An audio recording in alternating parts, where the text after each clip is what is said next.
नमस्कार आप सबको। आज हम लोग अगली क्लास शुरू करने चल रहे हैं, जिसका चैप्टर का नाम है इन्फ्लेशन। क्या नाम है? इन्फ्लेशन या मुद्रा प्रसार। अब देखिए, इन्फ्लेशन का सही बेसिक मतलब अगर समझे तो इसको कई नामों से, जैसे इंग्लिश में तो इन्फ्लेशन बोलते हैं, हिंदी वालों में थोड़ा सा दिक्कत है। हिंदी वालों में कहीं मुद्रा प्रसार, मुद्रास्फीति ऐसा शब्द दिया होता है, ठीक है ना। तो उसका मतलब एक ही है। और मुद्रा प्रसार का मतलब होता क्या है, पहले वो समझ लीजिए। इसकी कई कंडीशंस है, अगर समझना चाहें तो आप ऐसे भी समझ सकते हैं कि जब हमारे यहाँ क्या होगा, डिमांड ज़्यादा होगी और उसकी सप्लाई क्या होगी, कम होगी, ठीक है ना। जब किसी प्रोडक्ट का डिमांड क्या होगा, ज़्यादा होगा और सप्लाई क्या होगी, कम, ऐसी कंडीशन में ही क्या होता है, इन्फ्लेशन आता है। इन्फ्लेशन का सही मीनिंग अगर आप निकालते हैं तो इन्फ्लेशन में होता क्या है, इसमें प्राइस क्या होता है, तेज़ी से बढ़ता है, ठीक है। उसका सही से बेसिक फंडा अगर आप समझना चाहें तो ऐसे समझिए कि जब लोगों के पास, सबके पास पैसा होगा और प्रोडक्ट क्या होगा, कम होगा, तो हम सब लोग उस प्रोडक्ट को परचेज़ करने की कोशिश करते हैं। तो जब हम उन प्रोडक्ट को परचेज़ करने की कोशिश करेंगे तो ख़रीदने वाले 10 लोग होंगे और प्रोडक्ट 3 ही होगा या 3 होगा, तो ऐसी कंडीशन में वो प्रॉब्लम ये क्रिएट होगी कि वो शॉप वाला क्या करेगा या दुकान वाला क्या करेगा, जितना अधिक से अधिक जो प्राइस देगा वो प्रोडक्ट उन्हीं को दे देगा, ठीक है ना। तो ये स्थिति जो है यही इन्फ्लेशन कहलाती है। कहने का सेंस ये रहा कि इन्फ्लेशन है क्या, अगर बात किया जाए तो कहने का शब्द ये है कि अगर जनरली बात किया जाए तो हमारे यहाँ जो हमारी पब्लिक है, ठीक है ना, वो इन्फ्लेशन का मतलब क्या समझती है। उनका मतलब ये है कि inflation in the mind of general public is associate with specially, ठीक है ना। स्पेशली क्या होता है कि प्राइस क्या होता है, इंक्रीज़ करता है, ठीक है ना। और क्या होता है, और जो परचेजिंग पावर होती है वो क्या होती है, धीरे धीरे गिरने लगती है। ये सबसे बड़ा फैक्ट है जो इन्फ्लेशन को हमें आपको बताते हैं। अब हम लोग थोड़ा जनरल बात कर लेते हैं। तो इन्फ्लेशन है क्या, मुद्रा प्रसार है क्या। किसी भी कारण से या किसी भी कॉजेज़ से जब हम क्या करते हैं अपने मार्केट में या बैंक के थ्रू किसी भी तरह से, हम जब मनी की मात्रा या मुद्रा का जो क्वांटिटी है उसको क्या करते हैं, मार्केट में बढ़ा देते हैं, ऐसी कंडीशन को ही हम क्या नाम दे देते हैं, इन्फ्लेशन का नाम दे देते हैं, ठीक है ना। क्योंकि आपको एक बात पता है कि जितना हम मनी बढ़ाएंगे पब्लिक के पास मनी उतनी क्या होगी, ज़्यादा होगी, और उनके पास मनी ज़्यादा होगी तो वो चीज़ों की डिमांड ज़्यादा करेंगे। ऐसी कंडीशन में जो भी प्रोडक्ट हैं उनके प्राइस क्या होंगे, बहुत तेज़ी से आगे बढ़ेंगे, ठीक। तो ये हो गई इन्फ्लेशन की बात, ठीक है ना। बेसिक तौर पे अगर बात किया जाए तो इनकी कई लोगों ने इनकी डिफिनीशन दिया है, तो मैं अभी आपको शॉर्ट में बताता हूँ, फिर आप लॉन्ग में देख ही लीजिएगा। तो शॉर्ट की बात करते हैं तो क्राउथर ने फोकस किया है किस पे, वैल्यू ऑफ मनी पे। अगर आप डिफिनीशन कभी भी इन्फ्लेशन की पढ़िए, उसमें अगर मेंशन है वैल्यू ऑफ मनी, मुद्रा का मूल्य, ठीक है ना, गिरता है बढ़ता है ऐसा कुछ भी है, तो वो डिफिनीशन किसकी होगी, क्राउथर की होगी, ठीक है ना। फिर थोड़ी सी हम लोग बात करते हैं सेकंड डिफिनीशन की। अब सेकंड डिफिनीशन क्या है, कॉलबोर्न की डिफिनीशन है, जिसमें किसकी बात की गई है, फ्यू गुड्स की बात की गई, ठीक है ना। कॉलबोर्न ने किसकी बात की है, फ्यू गुड्स, कम वस्तुएं ज़्यादा वस्तुएं ऐसा, ठीक। फिर आते हैं हम थर्ड डिफिनीशन पे। थर्ड डिफिनीशन क्या है, हॉर्ट्रे की है, ठीक है ना। हॉर्ट्रे की थर्ड डिफिनीशन है। उन्होंने क्या किया है, उन्होंने मेंशन किया है ओवर इशू। जब हम क्या करते हैं, आवश्यकता से अधिक, जितनी हमें ज़रूरत है उससे ज़्यादा हम क्या करते हैं, मनी मार्केट में क्या करते हैं, सप्लाई कर देते हैं या भेज देते हैं, तो ऐसी कंडीशन में भी क्या होता है, हमारे यहाँ इन्फ्लेशन आने के चांस बने होते हैं, ठीक है। कोई दिक्कत। चलिए आगे बढ़ते हैं हम लोग, थोड़ा सा बात करते हैं अब क्राउथर की पूरी डिफिनीशन की बात, ठीक है ना। अब क्राउथर की अगर हम पूरी डिफिनीशन की बात करते हैं तो क्राउथर ने कहा है, inflation is the state in which the value of money is, देखिए अब यहाँ बताया गया वैल्यू ऑफ मनी को क्या किया गया है, ठीक है ना। वैल्यू ऑफ मनी क्या हो रही है, डिक्रीज़ कर रही है, क्या हो रही है, डिक्रीज़ कर रही है, एंड प्राइस आर इंक्रीजिंग, ठीक है ना। इसमें क्या हो रहा है कि वैल्यू ऑफ मनी क्या होगी, डिक्रीज़ करेगी, कम होगी, ठीक है ना, और प्राइस लेवल क्या होगा, तेज़ी से बढ़ेगा। यही स्थिति जो होती है यही हमारा क्या कहलाता है, इन्फ्लेशन कहलाता है। और यही किसने कहा है, क्राउथर ने इस बात को मेंशन किया। ठीक है, हिंदी वाले अगर पूरी डिफिनीशन सुनना चाहे तो उनकी डिफिनीशन ऐसी है कि मुद्रा वह स्थिति है जिसमें मुद्रा का मूल्य गिरता है, ठीक है ना, अर्थात कीमतें बढ़ती है। आपको मैंने वैल्यू ऑफ मनी पढ़ाया था, उसमें आपको मैंने बताया था जब मनी की वैल्यू कम होती है तो हमें पैसे ज़्यादा चुकाने होते हैं, ठीक है ना। तो ये बात आपके दिमाग में सेव होना चाहिए। चलिए, तो ये हो गया क्राउथर की डिफिनीशन, ठीक है ना। अब थोड़ा सा हम लोग बात करते हैं कॉलबोर्न की डिफिनीशन, जिन्होंने फ्यू गुड्स की बात किया है, ठीक है ना। कॉलबोर्न ने क्या कहा है, inflation is a case of too much people chasing too few goods, ठीक है ना। इसमें क्या होता है कि जो लोग हैं वो फ्यू गुड्स या कुछ वस्तुओं को क्या करते हैं, चुनते हैं, या आप ऐसा कह सकते हो कि उसी को ही क्या करते हैं, अधिक से अधिक उसका डिमांड बढ़ा देते हैं, ठीक है ना। तो अगर हम इनकी परिभाषा, कॉलबोर्न की परिभाषा की बात करें, ठीक है ना, तो हिंदी की अगर बात किया जाए तो कॉलबोर्न ने कहा है कि मुद्रास्फीति वह अवस्था है जिसमें बहुत अधिक मुद्रा बहुत कम वस्तुओं का पीछा करती है, ठीक है ना। लेकिन क्या है कि इन्होंने डिफिनीशन तो दे दिया, इसमें बहुत सी डिमेरिट्स हैं, लेकिन वो सब हमारे लिए ज़रूरी नहीं है। अब हम लोग आते हैं थर्ड पे, हार्ट्रे की डिफिनीशन की बात करते हैं, ठीक है ना। अब हार्ट्रे की डिफिनीशन क्या है वो भी जान लीजिए।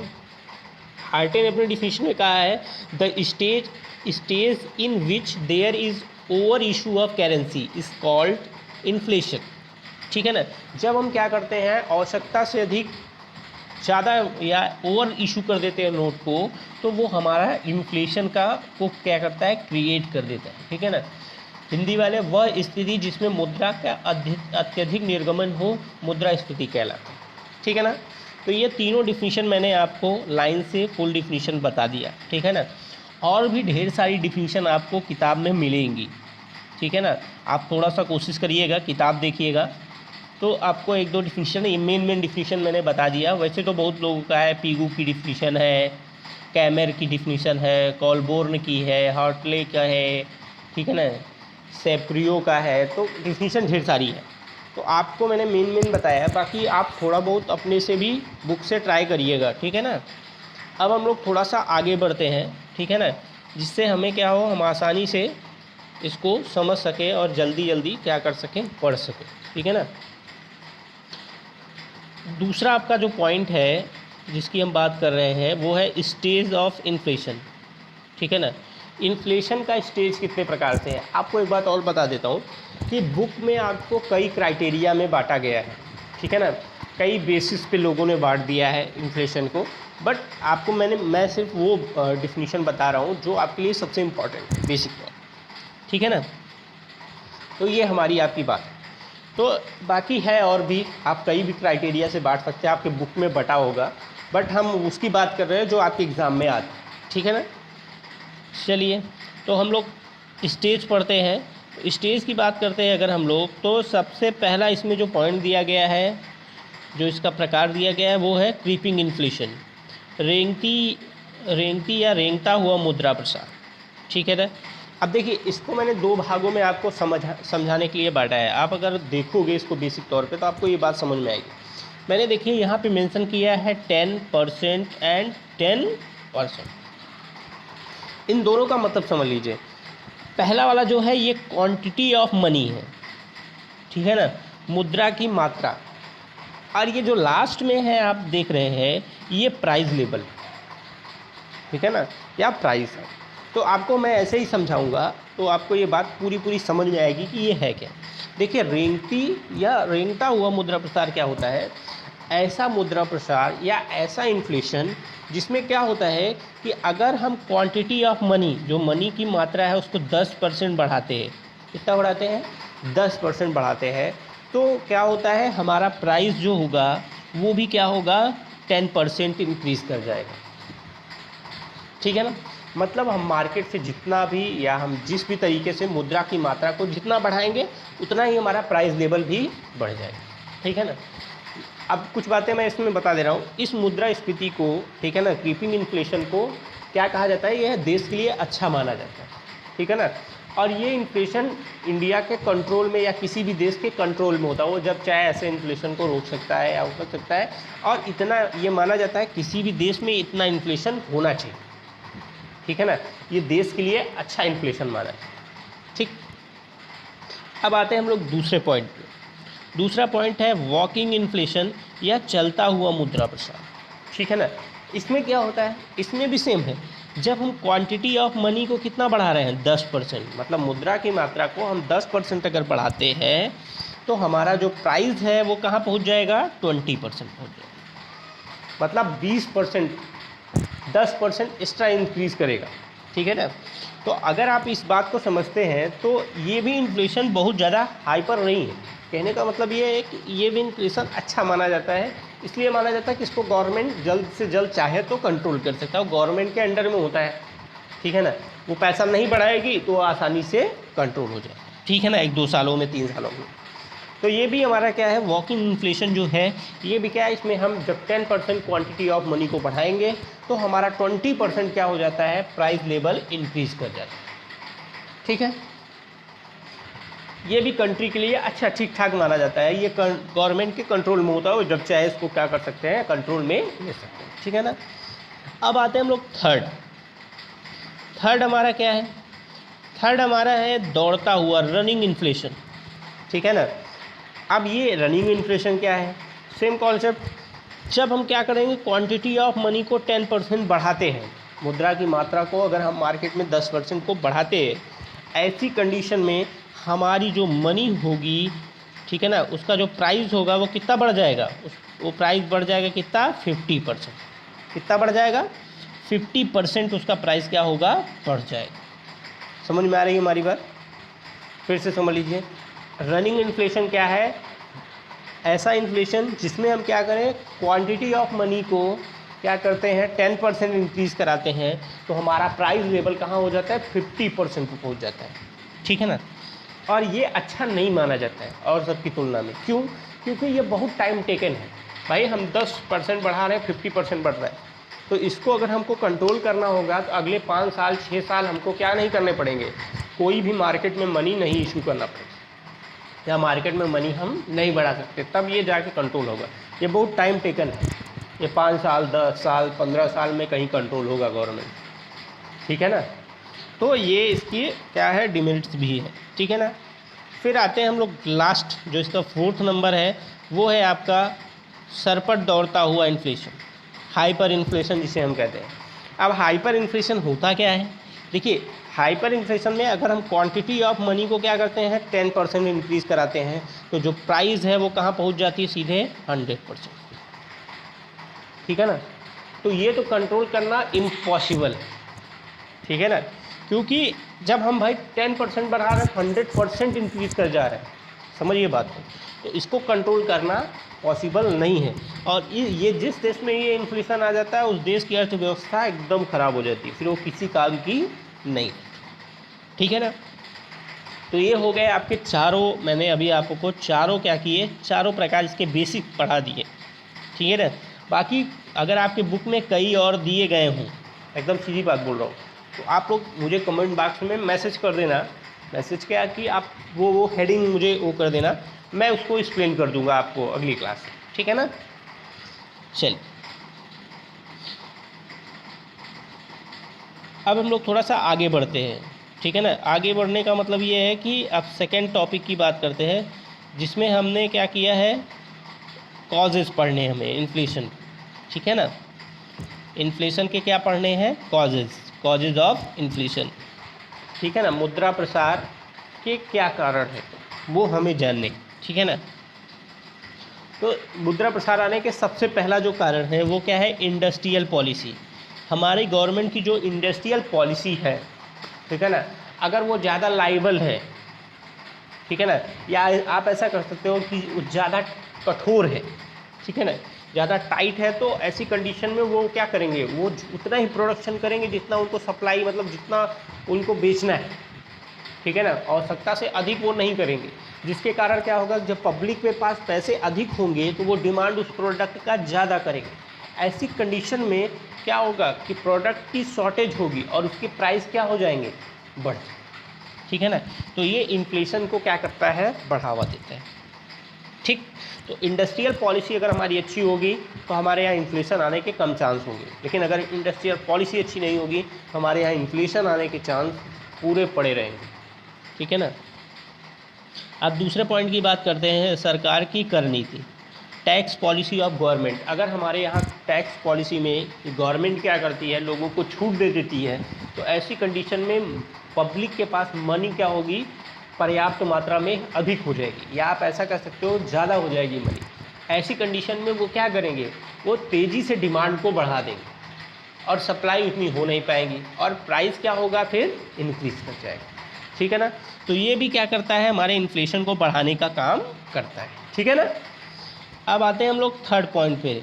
थर्ड पॉइंट क्या है, इंक्रीज्ड डिमांड। अगर हम मांग को बढ़ा देते हैं तो ऐसी कंडीशन में भी हमारे यहाँ इन्फ्लेशन आ सकता है।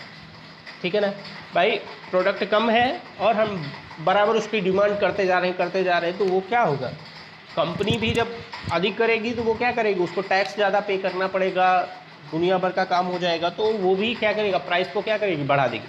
फिर वो मार्केट में आएगा शॉपकीपर के पास, तो वो भी क्या करेगा, उसको एक प्रोडक्ट के लिए 10 लोग खड़े हैं ना खरीदने के लिए, तो वो क्या करेगा, वो कहेगा इसमें से जो सबसे ज़्यादा पैसा देगा मैं उसको ये दे दूँगा। ठीक है ना। तो ये बात आ जाती है। तो मांग को अगर मांग को हम बढ़ाते हैं तो ऐसी कंडीशन में भी हमारे यहाँ इन्फ्लेशन आ सकता है। ठीक है ना। फिर आते हैं हम फोर्थ पॉइंट पे, बैंक क्रेडिट। अगर हम बैंक क्रेडिट पे लोगों को लोन आसानी से अवेलेबल करा दे रहे हैं तो सबके पास मनी हो जाएगी। ठीक है ना भाई, अगर हम क्रेडिट पे सबको लोन दे रहे हैं आसानी से, सबको पैसा दे रहे हैं, तो ऐसी कंडीशन में क्या है, बैंक से सारे पैसे किसके पास चले जाएंगे, पब्लिक के पास चले जाएंगे। जब पब्लिक के पास चली जाएंगे तो वो पब्लिक क्या करेगी, परचेजिंग पावर को भी बढ़ाएगी या प्रोडक्ट की डिमांड को बढ़ाएगी, चीज़ों को खरीदेगी ना, पैसा रहेगा चीज़ों को खरीदेगी। जब चीज़ों को खरीदेगी तो प्रोडक्ट की क्या होगी, शॉर्टेज होगी, कमी होगी।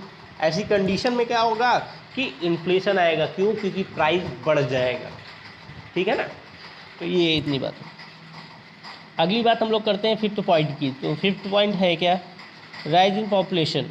ठीक है ना, अधिक जनसंख्या बढ़ने पर। अगला क्या है, सबसे बड़ा कारण बेसिक तौर पे देखा जाए तो ये भी है एक कारण कि हमारे यहाँ जनसंख्या जो है, अगर उसको कंट्रोल नहीं किया जाएगा तो इन्फ्लेशन हमारे यहाँ बना रहे। क्यों, क्योंकि हमारे यहाँ क्या है, हमारे यहाँ जो पब्लिक है वो इतनी तेज़ी से बढ़ रही है कि उसका कोई एकदम एक्यूरेट आइडिया ही नहीं। तो हमारे यहाँ क्या है, हमारे यहाँ जब मनी बढ़ाई जाती है तो वो एक, उन्होंने क्या किया है, एक अप्रॉक्स बनाया, उसके अकॉर्डिंग वो कर लेते हैं कि हाँ इतने बढ़े होंगे, लेकिन एक्चुअल में क्या उतने बढ़े हैं क्या, ये भी तो समझने की बात है ना। अगर उतने नहीं बढ़े हैं तो हमने मनी ज़्यादा ही मार्केट में भेज दिया ना, तो ऐसी कंडीशन में क्या होगा, इन्फ्लेशन आने के चांस बने होंगे। ठीक है ना। तो इस बात को आप लोग थोड़ा सा ध्यान रखिएगा। ठीक, अब हम लोग थोड़ा सा आगे बढ़ते हैं। तो ये इतनी बात इसकी हो गई। फिर आगे बढ़ेंगे तो आता है डिफ्लेशन। देखिए, हमको डिफ्लेशन के बारे में बहुत ज़्यादा सोचने की ज़रूरत नहीं है। डिफ्लेशन क्या है, deflation is total opposite in meaning of to inflation. Inflation के जस्ट अपोजिट कौन होता है, डिफ्लेशन होता है। ठीक है ना, कौन होता है, डिफ्लेशन होता है। ठीक है ना। कहने का मतलब क्या होता है कि हम उसमें क्या करते थे, इन्फ्लेशन में क्या होता था, क्वांटिटी ऑफ मनी को क्या करते थे, बढ़ाते थे, मुद्रा की मात्रा को हम बढ़ाते थे किसी भी तरीके से।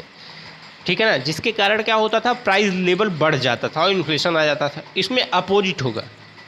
ठीक है ना, इसमें क्या होगा, इसमें होगा क्वांटिटी ऑफ मनी को, उसमें हम क्वांटिटी ऑफ मनी को बढ़ाते थे, इसमें हम क्वांटिटी ऑफ मनी को क्या करेंगे, कम कर देंगे।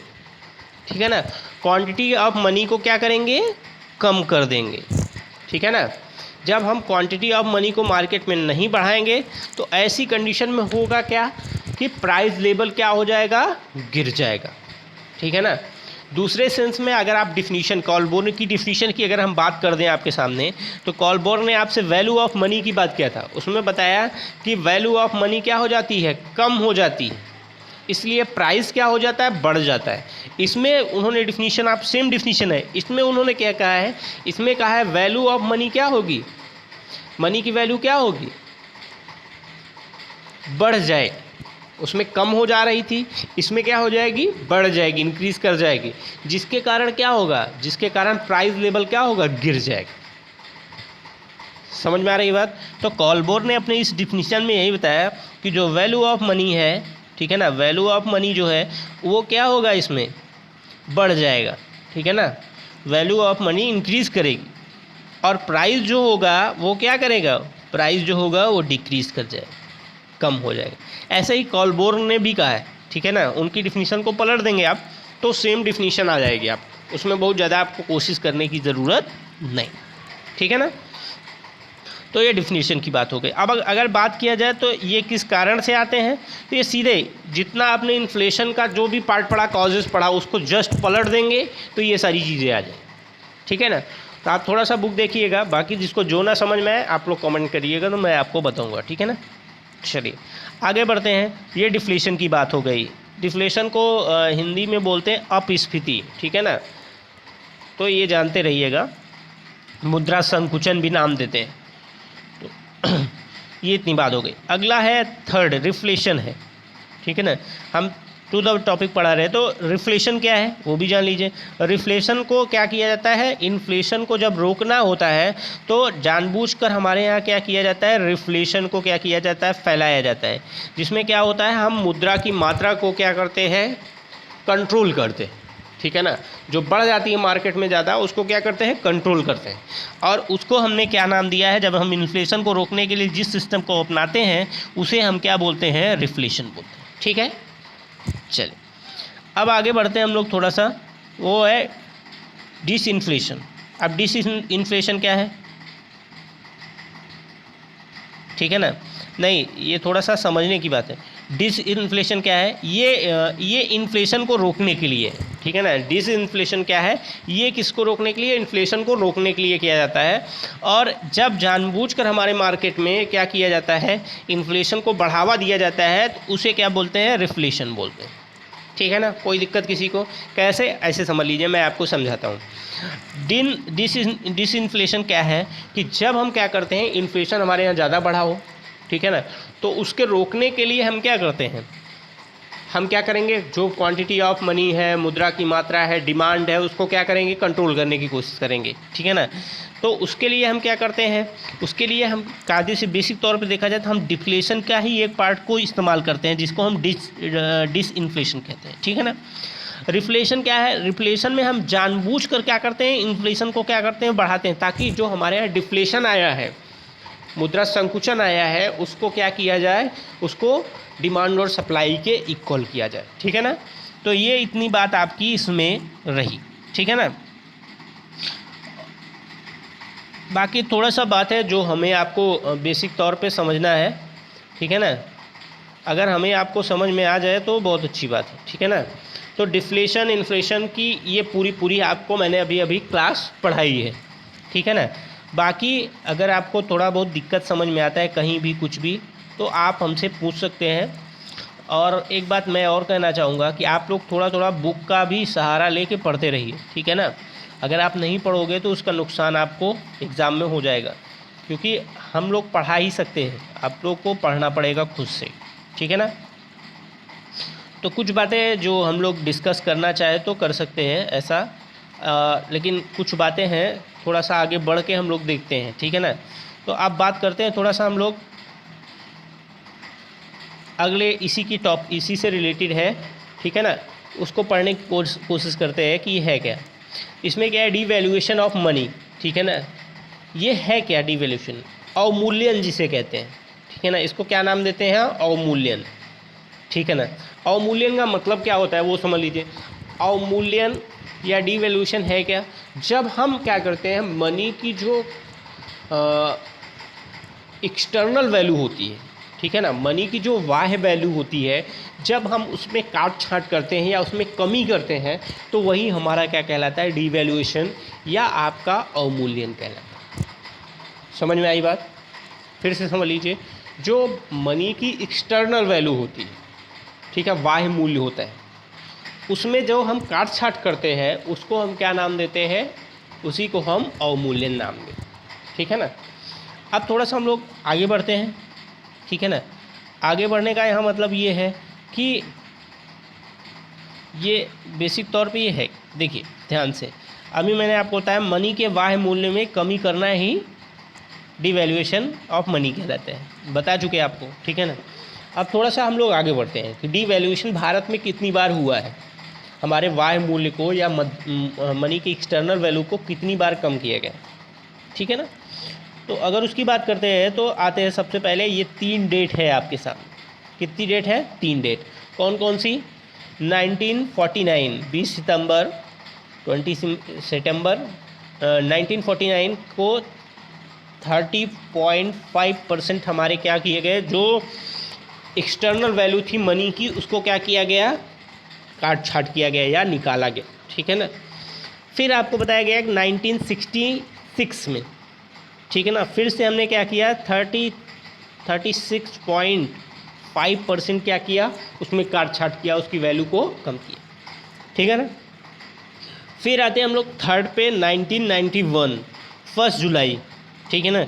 इसमें हमने कितना किया, 9.5% हमने क्या किया, अपने जो हमारी मनी थी उसकी एक्सटर्नल वैल्यू को 9.5% क्या किया, कम कर दिया। इसीलिए हमारे यहाँ की जो मनी है उसकी वैल्यू क्या होती है, धीरे धीरे जब हम फॉरेन मनी से तुलना करते हैं तो बहुत ज़्यादा डिफरेंस बताती है, क्योंकि हमने उसकी जो एक्सटर्नल वैल्यू है उसको हमने क्या किया है, काट छाट करके छोटा कर दिया, ठीक है ना।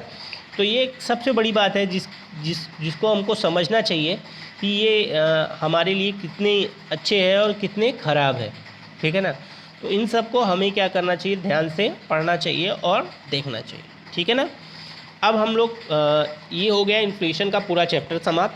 बाकी आपको जो भी दिक्कत हो कमेंट बॉक्स में हम आपसे जो भी है वो डिस्कशन कर लिया जाएगा, और नहीं जिसको जो भी चीज़ें आपको टू द पॉइंट पढ़नी है वो भी उसको क्या कर सकता है, कमेंट कर सकता है हमें, हम उसको अलग से आपको पढ़ा देंगे इसी क्लास में, ऐसा, ठीक है ना। तो आज की क्लास ब्रेक करते हैं, फिर मिलते हैं अगली क्लास में। नमस्कार आप सब।